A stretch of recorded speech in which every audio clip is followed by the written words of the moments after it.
So there I was, hovering several feet in the air over Phillip Island. It's pretty much the best view of both seascape and landscape. That deep, deep blue, the warmth of the cliffs against it, the extra magic that just the term island evokes. This is going to be fun.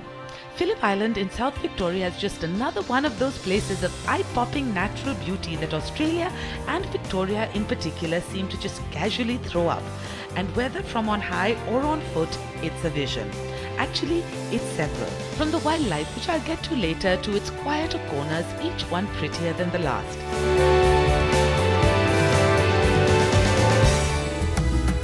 The main street of the main town, amble along and soak in that happy holiday feeling. The beaches calling out for a soak, the piers perennially busy. But tempting though the offerings are, I have another mission in mind. You see, today we are breaking format. Today I am not the only one getting fed. Today, in fact, I am making some new friends. Yes, the Fisherman's Co-op just opposite the island at San Remo has daily visitors, and they come wearing their finest feathers. Yes, of the 8 species of pelicans in the world, Australia is home to the largest of them. And this corner of the sea boasts a ritual that has been going on for 22 years. What that is, you will find out in a bit. First, a moment to just admire their fabulousness. Second, I need to get my gloves on and into the thick of things. As I said, pods of pelicans have been coming here for over 2 decades because of a wonderful pact that the fishermen have made. This used to be a very large fishing industry here. Right. Pelicans would follow the fishermen in. Hello, I'm here and I'll have some too. That's how it started. And then the co-op, the Fisherman's Co-op, which is all owned by the fishermen, the local fishermen, they decided, well, this is a good thing and we like having them around. And so yes, they're getting fed and I'm doing the feeding. And you're welcome to feed. And if you were wondering why I get the honors, well, you know what they say about birds of a feather. And I can tell you that this lot boasts appetites that put mine to shame. Manners. Hey, you're being a bully. One sec, wait. Oops. And no, their table manners aren't the greatest. Bully, nicely. Wait, come here. All right. Oh, this is the greatest job in the world. Oh, look at you. Turn. It's honestly just a blast. As the flathead the fishermen have shared finishes fast, I have to say even I am put to shame. They can eat. Wonderful gullet of theirs, right? With the thing, Yeah, which can hold up to about 12 litres of water, believe it or not. 12 litres? 12 litres of water, yeah, which is a lot. Indeed it is. Lucky things. Imagine what I could do with a skill like that. Well, I guess we're about to find out how close I can get, because what's good enough for the pelicans is plenty good enough for me. Just off the feeding ground is, well, another feeding ground. That they call it simply fish and chips at the Fisherman's Co-op is another example of their massive capacity for understatement. First, take your seat. Upper deck, magnificent view, and a table piled this high. So when they said fish and chips, I thought they meant, fish and chips. And they actually do mean fish and chips, except in ways I couldn't have imagined. This is just the most extraordinary variety. I mean, I don't know if you paid any attention to the feast in front of me, but this is like nothing I have been served at a fish and chip shop before. Yes, it's a pretty staggering assortment. It's even better, it's so fresh there are good odds that I can probably see where it was caught from here. The co-op is owned by the fishermen's that actually have the boats to go out and fish the fish. And we're fortunate enough that they throw some fresh fish out our way and we can serve it to the public, which is very well thought out. They do serve nice food. You see the beautiful things. You see the fishermen's bring the beautiful fish we're eating at the moment.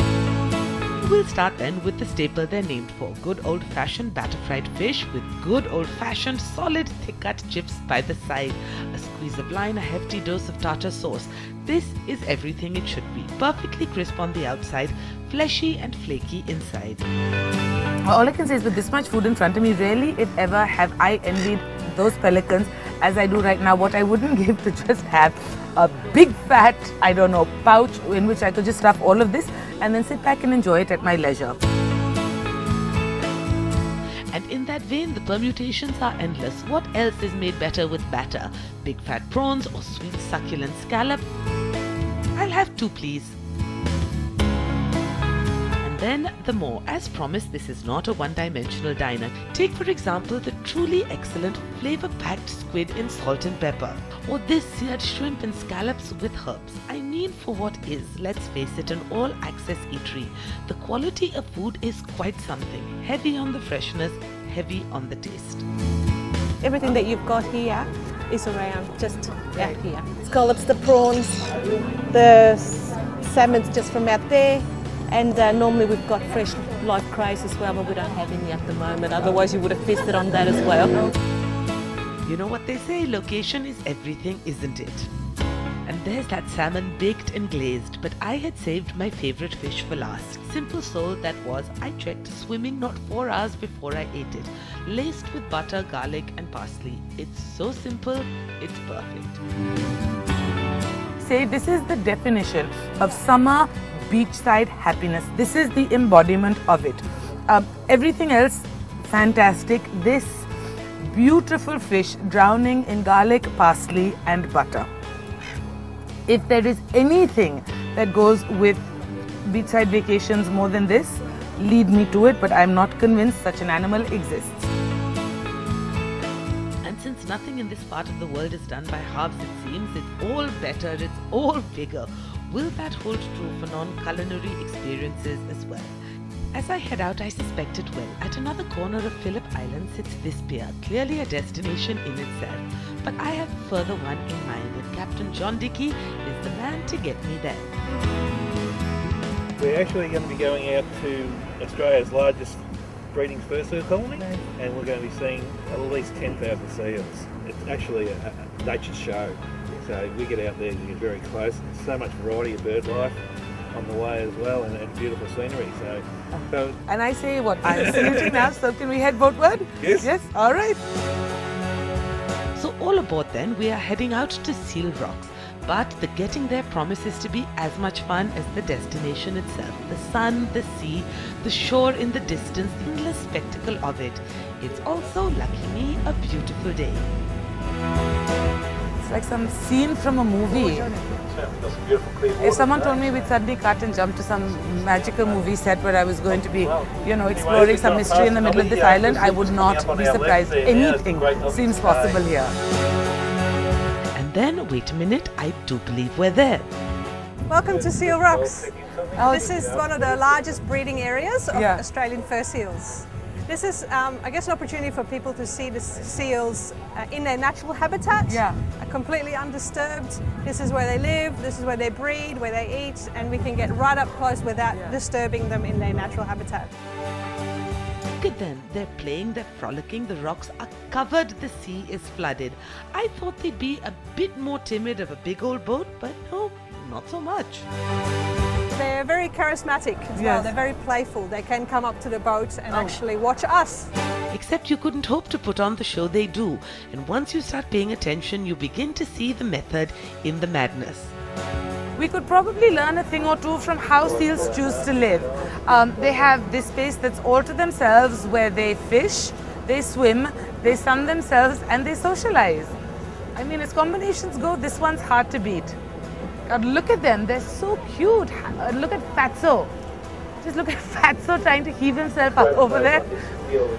Hi, Fatty.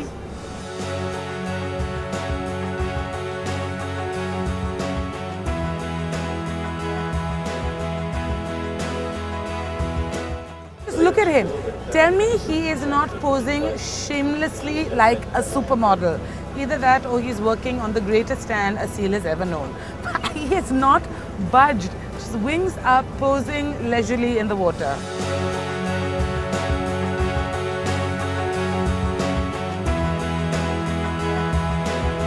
If you come here and do not walk away wanting a seal pup of your own, your heart is stone.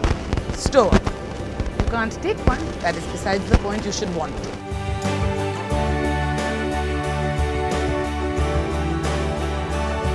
Melted heart, it's back to shore. The only consolation is what's coming up after the break.